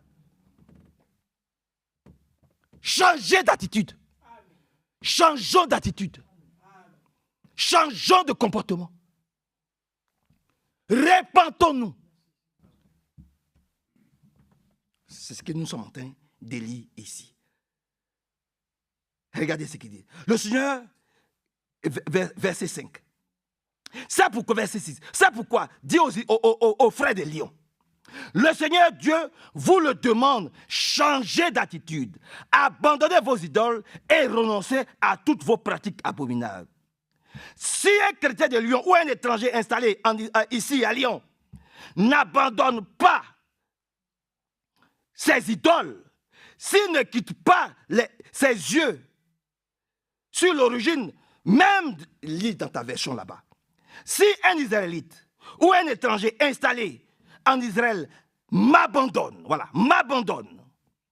s'il se laisse dominer par ses idoles, s'il ne quitte pas des yeux l'origine même de sa faute, et qu'il vienne ensuite consulter le prophète pour connaître ma volonté, moi le Seigneur, je serai amené à lui répondre moi-même. Lis cela. Car tout homme de la maison d'Israël ou des étrangers séjournant en Israël qui s'est éloigné de moi, qui porte ses idoles dans son cœur et qui attache les regards sur ceux qu'il a fait tomber dans son iniquité. Attends. Qui attache ses regards si c'est qu'il a fait pécher. Il a dit, j'ai péché une fois. Oh, on m'a pardonné. Tout s'est bien passé. Donc, je peux continuer. Non, monsieur. Non, madame. Ce n'est pas parce qu'on n'a rien dit que tu peux continuer dans ta mauvaise vie. Il y a un là-bas qui t'attend là-bas. Il est là-bas, il t'attend. Et vous devez... Je peux vous le montrer. Il est un peu avancé. Vous savez que nos vies sont enregistrées. Tout est enregistré. Et des livres vont être ouverts. Tu ne pourras rien cacher. Là même, là où tu es assis, ce que tu penses de Dieu, il le sait. Tout est noté. Continue un peu. S'adresser au prophète pour me consulter par lui, moi, l'Éternel, je lui répondrai moi-même. Je lui répondrai moi-même. Voyez-vous. Amen. Verset 8. J'interviendrai contre cet homme, je ferai un exemple qui deviendra proverbial. Je le retrancherai de mon peuple et vous serez convaincus ainsi que je suis le Seigneur. Je le retrancherai. Frère Branham dit quoi? Quand il y a un frère, il a repris ça. Il dit, dans une bergerie, lorsqu'il y a un bouc ou une brebis qui embête les autres, toujours scandale sur scandale, problème sur problème, toujours énervement, il excite à la haine, il excite à la division, il excite au querelle, tout ça. Le berger, il fait quoi? Il attrape, il lui casse la patte. Et on le met de côté. On le fait sortir de la bergerie. On le met, c'est dur, mais c'est la vérité. On le met de côté. Pour qu'il y ait la paix dans l'église et que l'église puisse avancer.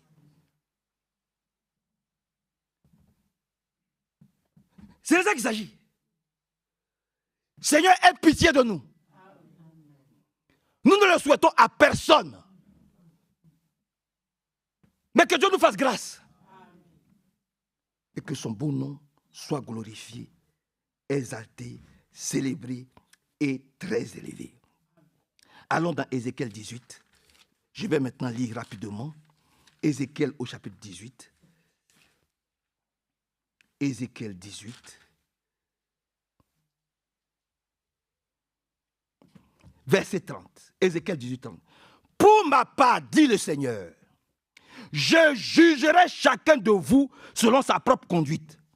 Je vous l'affirme, moi, le Seigneur, votre Dieu. Changez donc de vie. Détournez-vous de tout mal que vous faites maintenant. Ne laissez plus aucune faute causer votre perte. Je n'ai pas entendu votre amen. Amen, ça veut dire, Seigneur, je suis d'accord, change-moi. C'est ce qu'amen veut dire. Seigneur, je suis d'accord avec ce que tu es en train de dire. Change-moi. Aide-moi à changer de comportement. Alors je dis amen. Alors je recommence. Par la grâce de Dieu. Le verset 30 qui dit ici. Pour ma part, dit le Seigneur, je jugerai chacun de vous selon sa propre conduite. Voyez? Selon sa propre conduite. Ah oui, oui, oui. Je jurerai, cela peut vous dire. Voilà. Je vous l'affirme, moi le Seigneur. Et puis, c'est mis, moi le Seigneur, Dieu. Voyez-vous?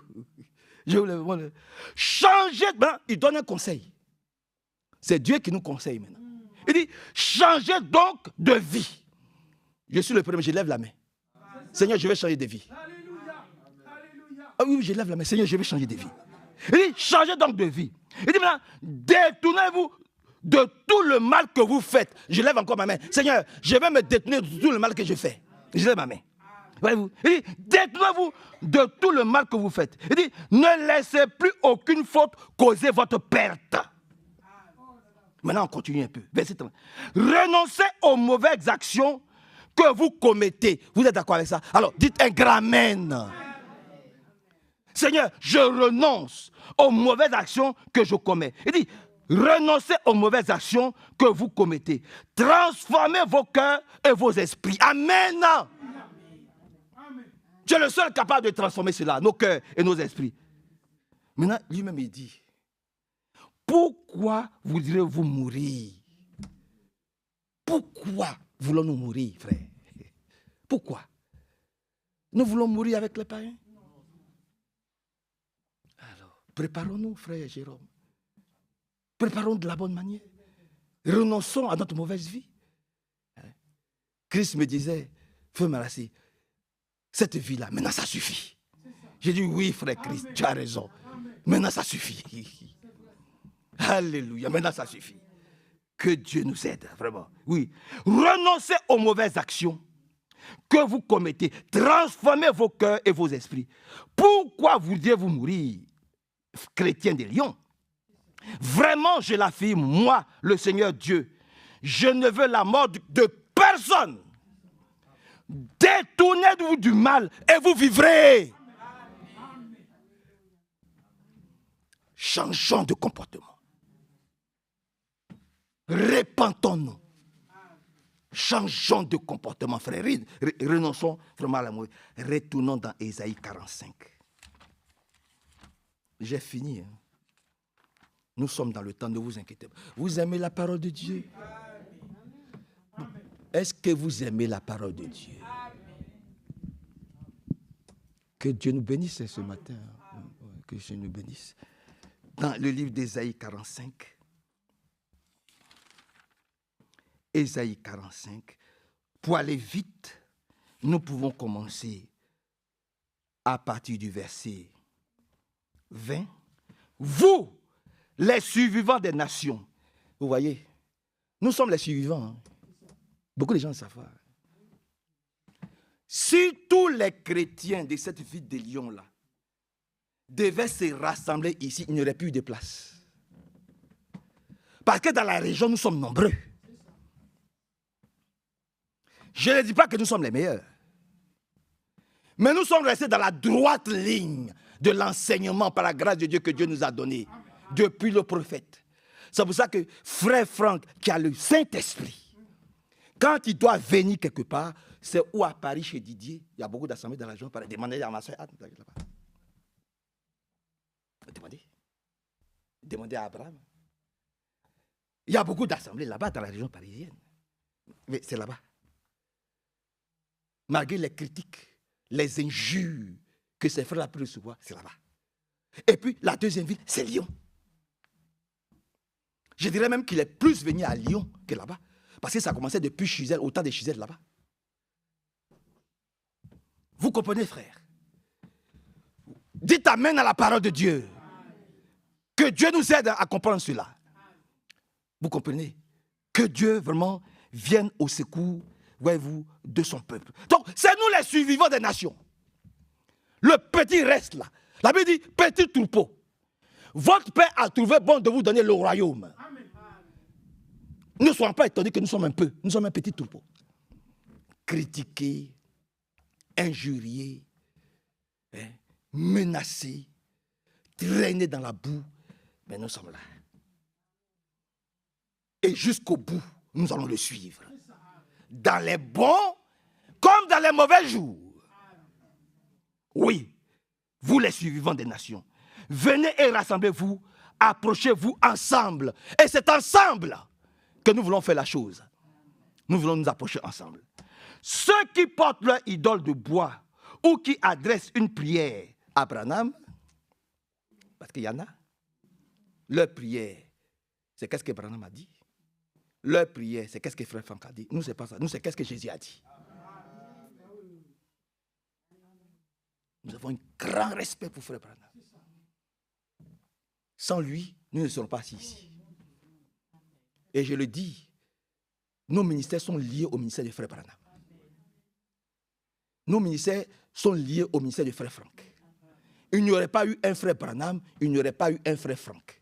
Il n'y aurait pas eu un Frère Franck, il n'y aurait pas eu un Frère Manassé. C'est la conduite de l'esprit. Nous ne nous détachons pas de cette voie-là. Il y a un plan. Nous sommes dans le plan divin, le plan de Dieu. Et que Dieu nous bénisse. Alléluia. Ceux qui portent leurs idoles de bois ou qui adressent une prière à un Dieu qui ne peut les sauver, ceux-là n'ont rien dans la tête. Ah, ils n'ont rien dans la tête. Quand on parle, les gens disent, oh, ils pensent qu'ils sont les seuls. Oui, nous sommes les seuls. Ils sont orgueilleux. Non, nous ne sommes pas orgueilleux. Nous croyons au Dieu de la Bible. Alléluia. Voilà. Nous croyons au Dieu de la Bible, de la sainte et précieuse Bible. C'est en ce Dieu-là que nous croyons. Oui. Aujourd'hui, nous, le peu qui reste là, nous les survivants, nous sommes les seuls qui croient en la Bible. Ça, c'est la vérité. Et nous pouvons démonter l'argument de ceux qui ne sont pas liés à la Bible. Nous sommes liés à la Bible, nous ne sommes pas liés aux hommes, nous sommes liés à la Bible, au Seigneur Jésus, à Dieu lui-même. Voilà. Ça, il faut que vous et moi nous soyons d'accord à ce niveau-là, par la grâce de Dieu. Et que Dieu, vraiment, nous bénisse beaucoup. Verset 21. Faites votre déclaration et apportez vos preuves. Tenez même conseil ensemble. Qui a fait savoir depuis longtemps ce qui arrive aujourd'hui? Qui? Mais c'est Dieu lui-même par son prophète. Amen. Je n'ai pas entendu votre amen, frère. Amen. La question est posée, je la réponds. Je réponds à la question. Ça, qui a fait qu'aujourd'hui, nous savons depuis le commencement comment les choses ont commencé, où les hommes disent que l'homme descend du singe. Nous savons que l'homme ne descend pas du singe. Amen. Nous savons que l'homme ne descend pas du singe. L'homme a été créé par Dieu. Vous n'allez pas avoir dans aucun livre où il est mis que Adam a été créé par Dieu. Ça n'est pas écrit dans aucun livre d'histoire ou de géographie. Ils ne savent pas. Ils disent, ouais, l'homme de Cro-Magnon appelle l'homme de Sénéandertal, appelle l'homme de ceci, l'homme de ceci, et puis un qu'on le met comme ça, et puis on le regarde, on le dit, mais non, voilà. Et puis il arrête comme ça. Et puis voilà comment tu dois croire ça. C'est pas ce que la Bible nous dit. La Bible nous montre comment les choses ont commencé dans le jardin d'Éden là-bas. Et puis la Bible nous montre comment les choses vont finir dans le livre de l'Apocalypse. Donc on connaît le début, on connaît tout le déroulement, et puis on connaît la fin. Même ce qui va se passer après la fin, on sait. Par la grâce de Dieu, on sait. Oui. C'est parce que nous, dans notre génération, Dieu nous a donné un prophète puissant, un prophète authentique, venu de Dieu. Et puis nous avons donné un serviteur fidèle et puissant, authentique, venant de Dieu. Pour que les écailles tombent dans nos yeux, nous qui sommes arrivés dans cet âge de l'Odyssée, orgueilleux que nous sommes. C'est le seul âge où c'est mis je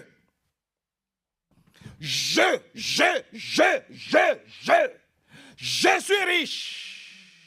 Je n'ai pas besoin d'enseignement. Le seul âge, l'âge de l'Odyssée, où il a je.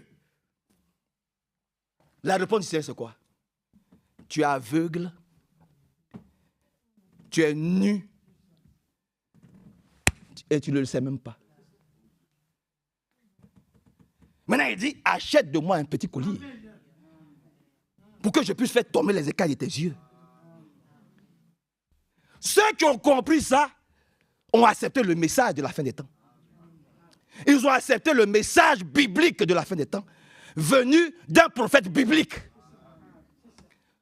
Et c'est ce message biblique qui a fait tomber les écailles de nos yeux.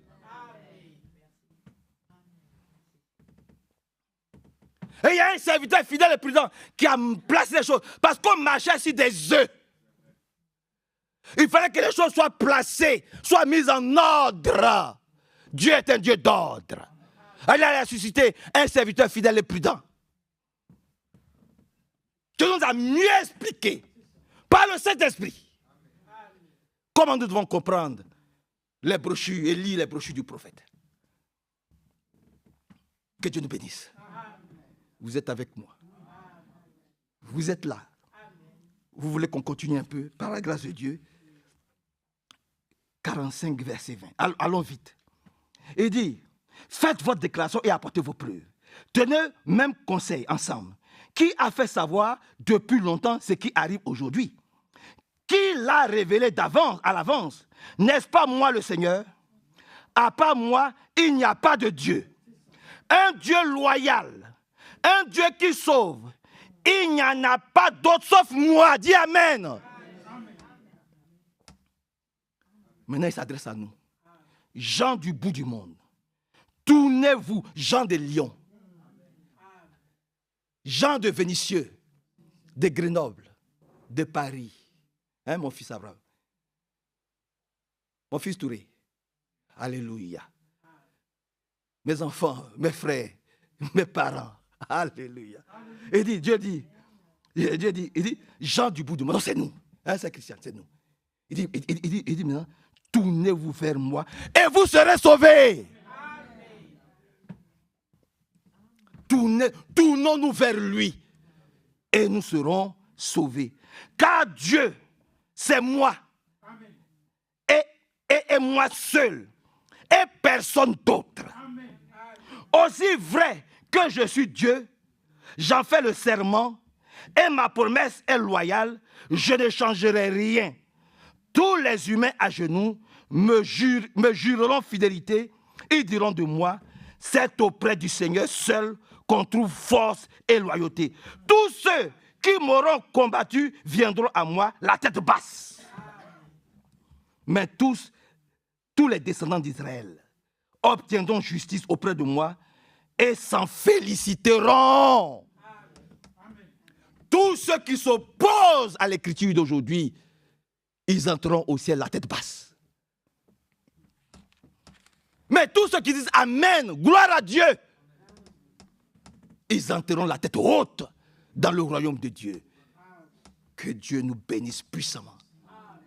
Que son beau nom soit glorifié, exalté, célébré et très élevé. Lisons dans le livre de Joël et nous allons prier. Vous voulez qu'on prie un peu? Vous voulez qu'on prie un peu, frère? Et nous allons prier le Seigneur. Frère, prépare-toi parce qu'on va lire dans ta version. Joël chapitre 2. Lève-toi, lis dans ta version. Je vais lire dans ma version aussi. Joël 2, 12. Attends, je vais prendre ma version là. Il est encore temps maintenant pour changer de comportement. C'est ce que la Bible dit dans ma version. Amen. Amen. Il dit, il est encore temps pour vous de changer de comportement maintenant. De revenir à moi, affirme le Seigneur. Faites-le de tout votre cœur. Jeûnez, pleurez et suppliez-moi. Il ne suffit pas de déchirer vos vêtements seulement. C'est votre cœur qu'il faut changer. Alléluia. C'est votre cœur qu'il faut changer. Oui, revenez au Seigneur votre Dieu. Il est bienveillant et compatissant, patient et d'une immense bonté, toujours prêt à renoncer à ses menaces.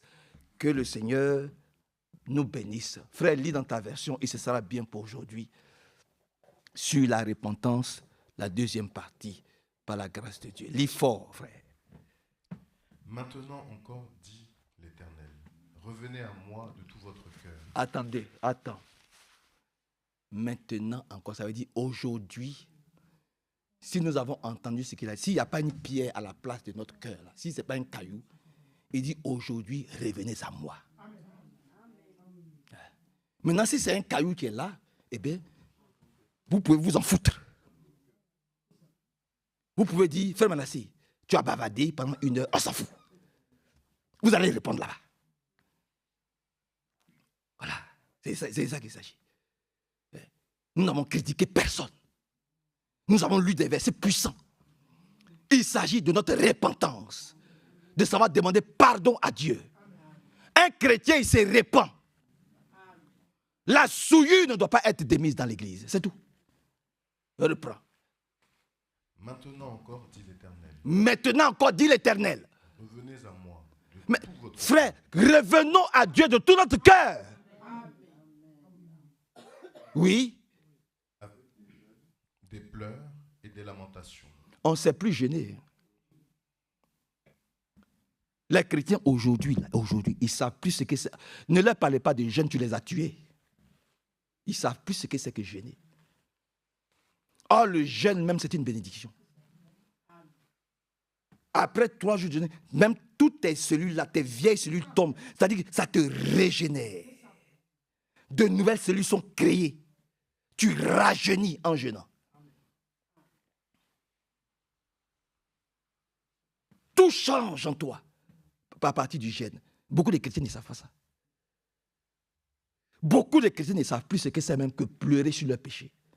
Se lamenter sur leur péché. Comme Ézéchias, comme David. Lorsque Nathan est venu lui dire, l'homme là, de qui j'ai parlé là, mais c'est toi. Au contraire, quand l'application vient, oh, il parle pour l'autre. Il ne parle pas pour moi. Je suis trop propre, je suis trop pur. Non. Nous parlons pour tout le monde. Parce que tout le monde est concerné dans la maison de Dieu. Du plus âgé jusqu'au bébé à la mamelle. Comme à Ninive. C'est tous qui ont jeûné pour que Dieu pardonne leurs péchés. Il faut que Dieu nous apprenne à jeûner nous aussi. Continue mon frère. Verset 13. Déchirez vos cœurs et non vos vêtements. Attends. Déchirons nos cœurs. On peut déchirer nos cœurs. C'est-à-dire que nos cœurs soient brisés.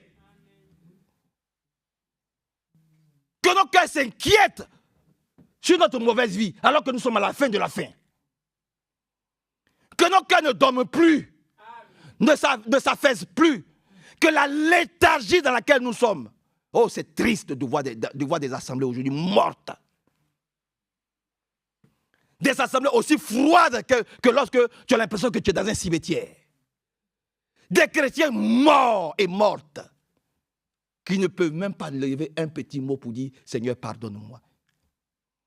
Tout ce qu'on entend, Seigneur, merci pour la prédication, merci maintenant, Seigneur, voilà, je suis dans tes mains. Et puis, hop, chacun rentre à la maison, il mange ses pommes, et le train-train quotidien continue. C'est comme ça, vous pensez que c'est comme ça qu'on va aller vivre au ciel? Vous pensez que Dieu il a besoin de paresser au ciel? Détrompons-nous. Les paresseux, les négligents, ceux qui négligent l'adoration, ils n'ont pas leur place au ciel. Les menteurs, les voleurs n'ont pas leur place au ciel.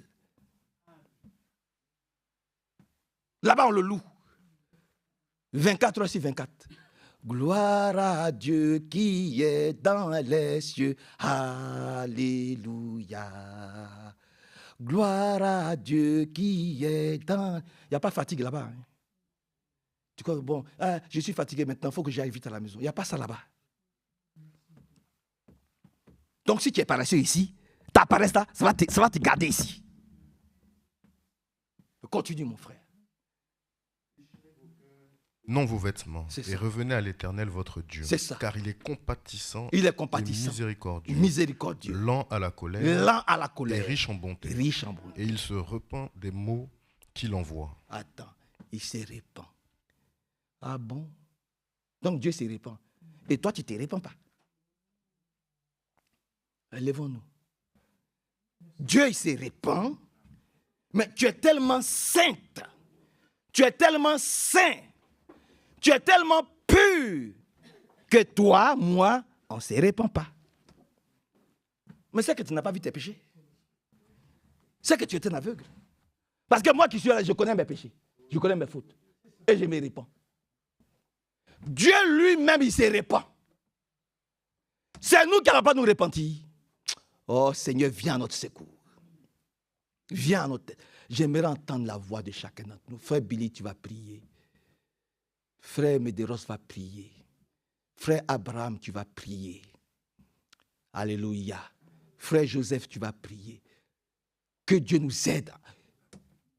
Prions d'abord tous ensemble. Répentons-nous. Disons, Seigneur, je veux changer de comportement. J'ai entendu ta voix. Parlons-lui, adressons-nous à lui, frère. Réveillons-nous.